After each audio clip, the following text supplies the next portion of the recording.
ओम साई राम। मैं अनुभूति आप सभी लोगों का हार्दिक अभिनंदन करती हूँ साई अनुभूति चैनल में और अनुभवों की श्रृंखला से एक बार फिर से बहुत प्यारा और अनोखा सा अनुभव लेकर आप सभी लोगों के समक्ष उपस्थित हुई। लेकिन उससे पहले चलिए सभी लोग मिलकर मोहिनी बाबा के दर्शन करिए और चलिए बाबा का जयकारा लगाते हैं। अनंत कोटि ब्रह्मांड नायक राजाधिराज योगी राज परम ब्रह्म श्री सच्चिदानंद सद्गुरु साईनाथ महाराज की जय। ओम साई। साथियों, आज जो अनुभव मैं आपको बताने जा रही हूँ वो है ममता जी का, जो कि नई दिल्ली द्वारका मोड़ से है। आज जब ये अनुभव आप सुनेंगे तो आप कहेंगे कि वाकई ज़िंदगी में हर इंसान को इम्तिहान देना ही पड़ता है। जब तक इंसान परीक्षा नहीं देगा तब तक उसका सफल होना मुश्किल होता है। तो चलिए आगे बढ़ते हैं इनके अनुभवों की श्रृंखला में और बताते हैं आपको वो प्यारे प्यारी अनुभूतियाँ जो जीवन के हर पल में और हर क्षण में बाबा ने ममता जी को कराई हैं। सबसे पहले जो हम अनुभव बताते हैं वो बताते हैं ममता जी का तब का, जब भी बहुत परेशान थी और ये कहती हैं कि दीदी मई का टाइम था और मैंने आपको कॉल किया। आपका एक वीडियो बहुत आ रहा था उस वक्त जिसमें आपने अनिल जी के बारे में बताया था कि अनिल जी का एक ऐसा बादशाहपुर धाम है जहाँ पे लोगों के काम बनते हैं, वो ब्लेसिंग्स देते हैं, जल अभिमंत्रित करते हैं और लोगों के रुके हुए, अटके हुए, बिगड़े हुए काम बन जाते हैं। मैंने भी आपको कॉल किया इसी आशा और उम्मीद के साथ दीदी, क्योंकि मैं एक सिंगल मदर हूँ। ये कहती हैं दीदी कि मेरे पास उस वक्त जॉब भी नहीं थी और मैं जिस मकान में रह रही थी उस मकान के मालिक ने भी मुझे 1 महीने का नोटिस पीरियड दिया था। मैंने आपसे बात करी तो आपने मुझे अनिल भैया का नंबर दिया। अनिल भैया को बहुत बार कॉल लगाने के बावजूद मेरा कॉल पिक नहीं हो रहा था। ये वो वक्त है जब हम अनिल भैया का नंबर विदाउट अपॉइंटमेंट दे दिया करते थे और जो डिवोटीज़ थे वो डायरेक्ट उनसे कांटेक्ट कर सकते थे। अब इनका जब कॉल कनेक्ट नहीं होता, ये दोबारा मेरे पास कनेक्ट होती हैं और मुझसे कहती हैं कि दीदी मेरी तो बात हो नहीं पा रही है, तो प्लीज़ आप किसी तरह से अनिल जी को बोलिए ना मुझसे बात करें, मेरी बात किसी तरह से करा दीजिए। ये कहती हैं कि दीदी रात के वक्त हमारी कॉल हुई और अनिल भैया ने मेरा जलाभिमंत्रित कर दिया। ये कहती है दीदी जलाभिमंत्रित तो मैंने करा लिया लेकिन कुछ भी असर दिख नहीं रहा था, मुझे कुछ भी पॉजिटिव साइन मिल नहीं रहे थे। मुझे ऐसा लग रहा था दीदी तो इतना बताती हैं लेकिन आखिर ये जल हमारे पे असर क्यों नहीं कर रहा। ये कहती हैं कुछ दिन यूज़ किया और उसके बाद मैंने फिर आपको फ़ोन लगाया कि दीदी मेरा तो कोई काम नहीं बन रहा है, प्लीज़ आप अनिल जी से बोलिए ना। तो मैंने इनको बोला ऐसा हो नहीं सकता कि जल अभिमंत्रित करे भैया और काम ना बने। आप ऐसा करो एक बार, क्योंकि आप दिल्ली में ही रहती हो, बादशाहपुर धाम होकर आ जाओ। अब क्योंकि अकेली ही रहती हैं अपने बच्चे के साथ और इनका बच्चा भी है, वो बाबा को बहुत मानता नहीं है, क्योंकि जब जीवन में कुछ हादसे ऐसे हो जाए तो यंग जनरेशन, यंग खून को ये एक्सेप्ट करना कि वाकई भगवान सब कुछ कर देते हैं थोड़ा मुश्किल होता है। ये कहती हैं दीदी आप यकीन नहीं मानेंगे मैं किस तरह से मैनेज कर कर बादशाहपुर धाम गई, क्योंकि मेरे पास कोई रास्ता ही नहीं नज़र आ रहा था। मुझे 1 महीने का टाइम और सर से छत भी चली जाएगी, हाथ में कोई जॉब नहीं, हाथ में पैसा नहीं, तो क्या करूं। ये कहती है मैं किसी तरह से मेट्रो पे गई, मिलेनियम सिटी उतरी, वहाँ से मैंने ऑटो किया और मैं बादशाहपुर धाम पहुँच जाती। वहाँ मैं बाबा के समक्ष बैठती हूँ। जिस तरह से आप हमेशा लाइव में देखते हैं कि अनिल भैया लोगों की परेशानियाँ हल करते हैं और जल अभिमंत्रित करते हैं, वैसा ही कुछ इनके साथ वहाँ हुआ। ये वहाँ बैठी जब तो भैया ने इनको पूछा इनकी समस्या के बारे में और भैया का जो थोड़ा बोलने का तरीका है तो थोड़ा हरियाणवी टच है, तो एक दुखी इंसान को वो हरियाणवी टच थोड़ा सा दुखी कर गया और ये बहुत घबरा गई उस वक्त। ये क्या बोले, इनकी आंखों से आंसू झड़े जा रहे थे और अनिल भैया, क्योंकि वहाँ पे भीड़ बहुत होती है, अनिल भैया ने बोला कि जल्दी बताओ आखिर आपके लिए करना क्या है। तो अनिल भैया से ये कुछ बोल नहीं पा रही थी। फिर अनिल भैया ने इनसे एक क्वेश्चन किया, तुझे अपने घर यानी अपने ससुराल अपने पति के पास वापस जाना है या नहीं जाना, ये बता। तो ये कहती है कि नहीं, मुझे वापस नहीं जाना, बस मेरी जॉब हो जाए और मेरी परेशानियां दूर हो जाए, मुझे बस इतना ही चाहिए। ये कहते हैं अनिल भैया ने उस वक्त जल भी मंत्रित किया और भैया ने मुझे कुछ उपाय बताए। ये कहती हैं कि मैंने वो उपाय करे, लेकिन मुझे फिर भी ऐसा लगा कि कुछ नहीं हो रहा। तब अनिल भैया से मेरी रात के वक्त दीदी आपने कॉल कनेक्ट कराई और मैंने भैया को बताया कि मैंने उपाय भी कर दिए लेकिन अभी कुछ हुआ नहीं है। तो अनिल भैया ने पूछा, आप जल का प्रयोग किस तरह से कर रही है? तो शायद इन्होंने कहा कि मैं जल का उपयोग उस तरह से नहीं कर रही थी जिस तरह से भैया ने बताया। भैया ने मुझसे फिर कहा कि आप रोज़ उस जल को एक ढक्कन लेंगी और अपने पीने के पानी में डालेंगी और अपनी इच्छा रखते हुए कि बाबा मेरी ये इच्छा है, आप मेरी ये इच्छा पूरी कर दीजिए।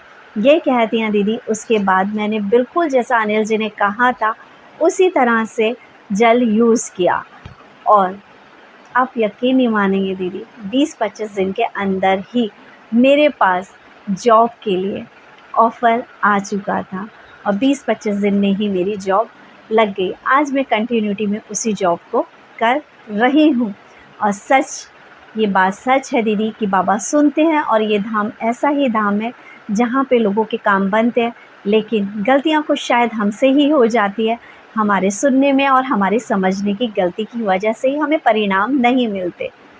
ये कहते हैं दीदी, मेरी जॉब लग गई थी। उसके बाद मैंने अनिल भैया को बोला कि मुझे भंडारा कराना है।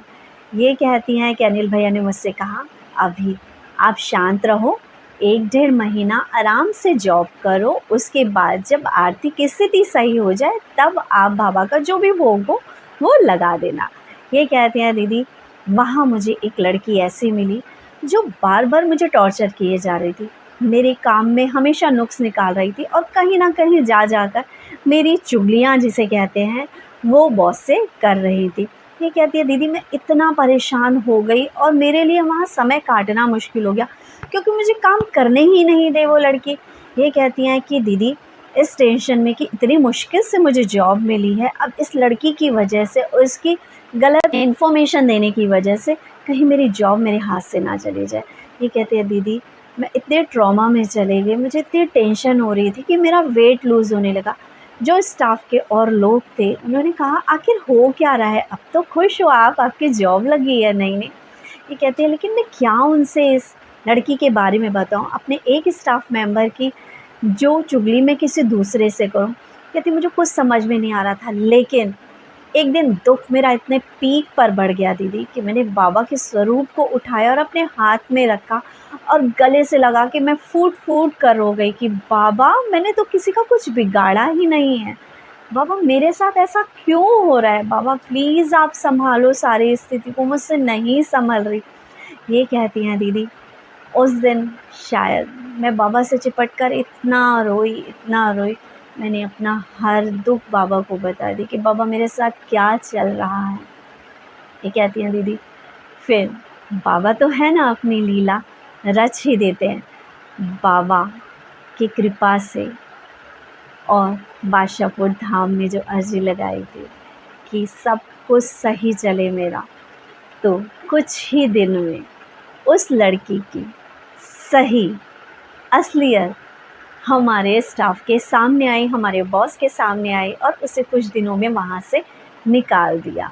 बाबा ने मेरी इस तरह से रक्षा करी। यहाँ बस इतना ही कहना चाहूँगी कि वाकई ये बात सच है कि जब हम किसी को उसकी गलती का, अपने साथ किए गए बुरे बर्ताव का यदि जवाब नहीं देते और सारा भार बाबा के चरणों में रख देते हैं और बाबा से कहते हैं कि बाबा अब आप संभाल लो, आप देख लो, आप संभालो ना बाबा, तब बाबा जो जवाब देते हैं वो जवाब तो वाकई ही देखने लायक होता है, क्योंकि बाबा तो ब्रह्मांड के नायक है ना, बाबा तो कुछ भी कर सकते हैं। बाबा को 1 मिनट नहीं लगता इंसान की सत्ता पलटने में। इसका एक अनुभव अभी मैंने कल ही डाला है, यदि आप लोगों ने नहीं देखा तो देखिए किस तरह से श्रद्धा और सबूरी का इम्तहान निखिल जी ने दिया। बाबा ने उन्हें कैसे फर्श से अर्श पे पहुंचा दिया। इसी तरह से ममता जी बताती हैं कि दीदी मैं बाबा को हमेशा से मानती हूँ। एक बार मैं बहुत परेशान दीदी, आज से 3-4 साल पहले मैं इतना परेशान थी कि मैं रो रही थी बाबा के आगे कि बाबा रास्ता दिखाओ, क्योंकि मेरे पास जॉब नहीं थी। मेरा एक बेटा है जो मेरे पास ही था। अपने बच्चे का लालन-पालन भी मुझे करना था। रास्ता मुझे नज़र आ नहीं रहा था। इसी तरह से जो ममता जी हैं बताती हैं कि दीदी मैं बाबा को बहुत मानती हूँ। हमेशा से मेरा दृढ़ विश्वास बाबा पे हमेशा से ही रहा कि बाबा हमेशा मेरे अंग-संग और मेरा साथ देते हैं। लेकिन हाँ, हो जाता है कभी दुःख की स्थिति में कि हमारा विश्वास थोड़ा इधर-उधर हो जाता है। दीदी वही मेरा पल चल रहा था आज से 3-4 साल पहले, जब मेरे पास जॉब नहीं थी। मैं बहुत परेशान थी, मैं बहुत रोया करती थी कि क्या होगा मेरा भविष्य, मेरे बच्चे का क्या होगा। ये कहती हैं दीदी मैंने कहीं जाने का ऐसे ही प्रोग्राम बनाया। मैंने अपने पापा से बोला कि पापा मुझे बैग दे देना, मुझे कहीं जाना है, क्योंकि उस पल मेरा घर में मन नहीं लग रहा था। ये कहती हैं पापा ने मुझे बैग लाके दे दिया। बैग रखा था, मैं परेशान थी ऐसे, मुझे लगा चलो बैग झाड़ लेती हूँ, साफ़ कर लेती हूँ। तो मैंने बैग उठाया और बैग में साफ़ करने लगी। मेरे मन में सिर्फ़ बाबा ही बाबा चल रहे थे कि बाबा मुझे इस विकट परिस्थिति से निकालो, क्या होगा मेरा? कैसे मैं आगे बढ़ूँगी अपने जीवन में? ये कहती हैं दीदी जब मैंने उस बैग की जेब झाड़ी तो मुझे बाबा की जो शिरडी से उदी मिलती है उसका पैकेट और एक रुद्राक्ष मिला। वो जब मैंने अपने हाथ में लिया, देखा, तो मेरे मन में इतनी तसल्ली आई कि बाबा आप मेरे साथ हो, बाबा आप मेरे अंग-संग हो। मेरे पापा तो 8 या 9 साल पहले शिरडी गए थे, तब से ये बैग ना जाने कितनी बार यूज़ हुआ। ये कहती मैंने जब अपने पापा को बोला तो पापा ने बोला मैं तो 8-9 साल पहले शिरडी गया था, बहुत बार इस बैग को मैं इधर-उधर भी लेके गया, मैंने यूज़ किया, लेकिन मुझे कभी भी रुद्राक्ष और इसमें से उदी नहीं मिली। ये कहती है ये तो बाबा की लीला थी। बाबा मुझे एहसास दिलाना चाहते थे कि हूँ मैं तेरे अंग संग, क्यों परेशान होती है, सब अच्छा होगा दीदी। और दीदी सच में कठिनाइयाँ तो मेरे जीवन में बहुत आई, परेशानियाँ तो मेरे जीवन में बहुत आई, लेकिन आज साईं की कृपा से मेरे पास जॉब भी है और मेरा बच्चे का भी बीसीए कंप्लीट हो गया और मेरा बच्चा भी आज वर्किंग है। साईं ने संभाल लिया और वाक़ई बाबा ने एक्सपेक्टेशन से ज़्यादा मुझे दिया।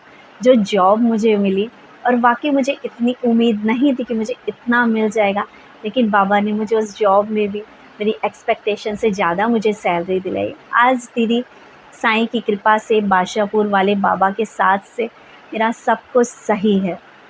ये कहती हैं दीदी कि ऐसे ही एक अनुभव मैं आपको और बताती हूँ। दीदी अभी मेरा ऑपरेशन होना था आइज़ का। अचानक से मेरी आइज़ में इतनी प्रॉब्लम हो गई कि मेरी एक आँख का विज़न जो था वो चला गया। बिल्कुल मुझे धुंधला दिखाई देने लग गया।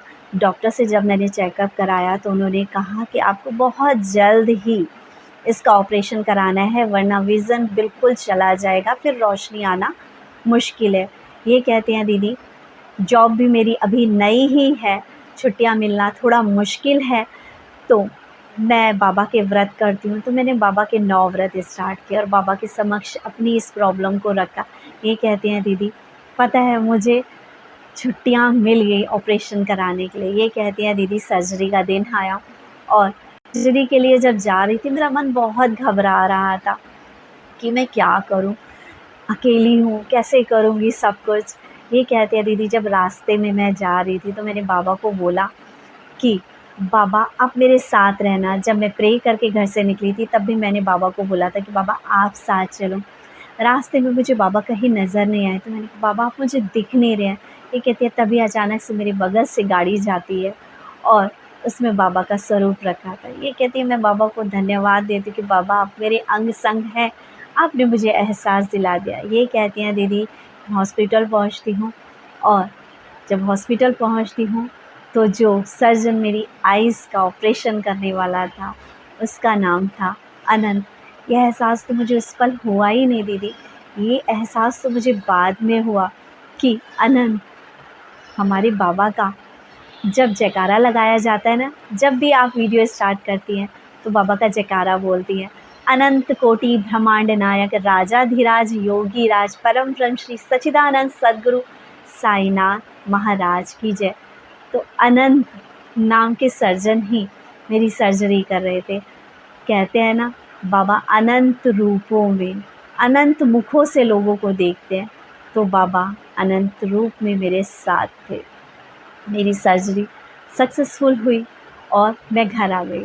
अभी नेक्स्ट ये जो अब फ्राइडे आने वाला है, उस दिन मेरी दूसरे आँख की भी सर्जरी है। सभी लोग प्रे करेंगे कि बाबा इनकी जो सर्जरी है वो अच्छे से हो, इनकी आँखों का जो विज़न है वो आए, क्योंकि अभी तो इन्होंने अपनी ज़िंदगी की और भी लंबी उड़ान भरनी है। क्योंकि बाबा का जब साथ हो तो कोई सपना अधूरा थोड़ी ना रह सकता है। ये कहती है दीदी। ऐसे ही मैं एक अनुभव आपको और बताती हूँ। आज से लगभग 2 साल पहले की बात है। मेरा जो बेटा है उसका गोवा जाने का प्रोग्राम बना। उसने अपने दोस्तों के साथ टिकट वगैरह सब कुछ कर लिए और मुझसे बोला कि मम्मी मैं गोवा जा रहा हूँ। ये कहती हैं कि अब बच्चा बड़ा है तो क्या उसे रोका टोकी करा जाए, बच्चे नाराज़ भी हो जाते हैं आजकल। ये कहते हैं लेकिन दीदी जब उसने मुझे बोला कि मैं गोवा जा रहा हूँ, उससे 4-5 दिन पहले से ही मेरे घर में कुछ अजीब सा हो रहा था। एक दिन मैं मार्केट गई, जब शाम के वक्त घर आके देखा तो कांच टूटा पड़ा था। जब मैं दूसरे तीसरे दिन गई तो मैं क्या देखती हूँ, दीदी मेरे पास बाबा की बुक है। वो बुक आधी जली पड़ी थी। मुझे ये समझ ही नहीं आ रहा था कि आखिर ये बुक जली कैसे। ट्यूशन मुझे बहुत अजीब से हो रहे थे। दीदी मैं बाबा को माला पहनाती हूँ, हर दिन से पूजा करती हूँ और रात को निकाल देती हूँ।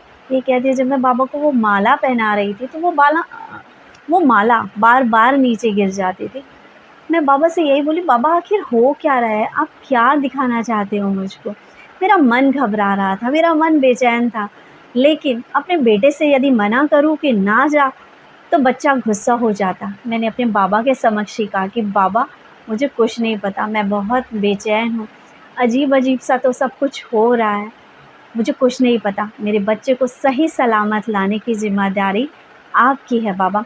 मेरा बच्चा सही सलामत जाना चाहिए और वैसे ही वापस आना चाहिए। ये कहती है। मेरा बच्चा गोवा चला गया।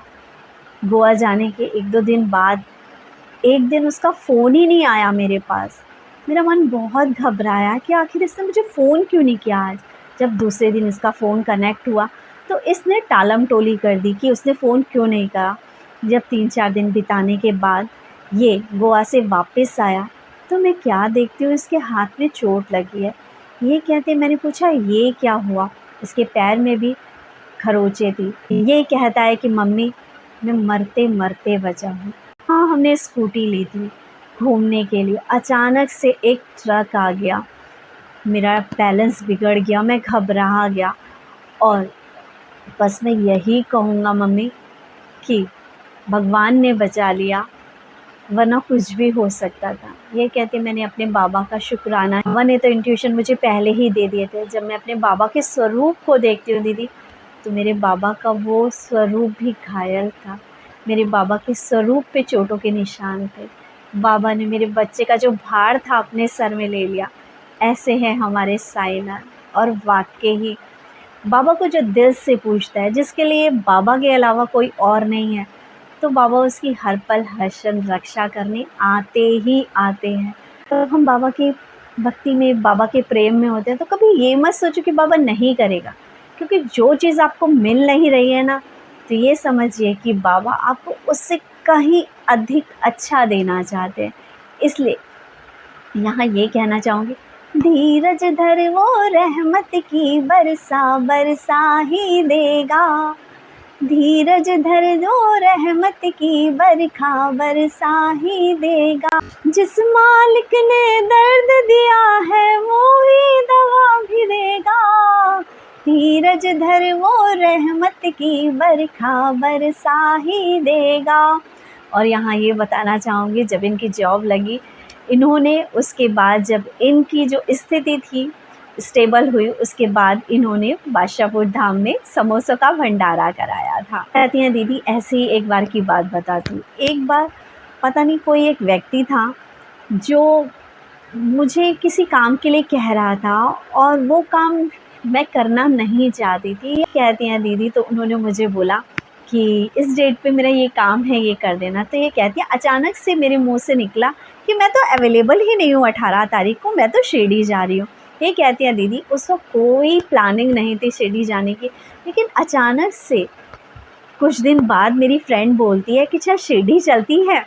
ये कहती है, मैंने बोला हाँ। ये कहती है कि मुझे कोई बुकिंग वगैरह करानी आती नहीं थी और मेरी फ्रेंड ने सब कुछ बुकिंग वगैरह कराया। और वाकई दीदी, एक बोला गया झूठ कि मैं 18 तारीख को शिरडी जा रही हूँ और 18 तारीख को ही हमारी शिरडी की टिकट हुई और हम शिरडी पहुँचे। ये कहती है दीदी, 18 को टोटल करो तो 9 अंक आता है। बाबा का प्रिय अंक है 9।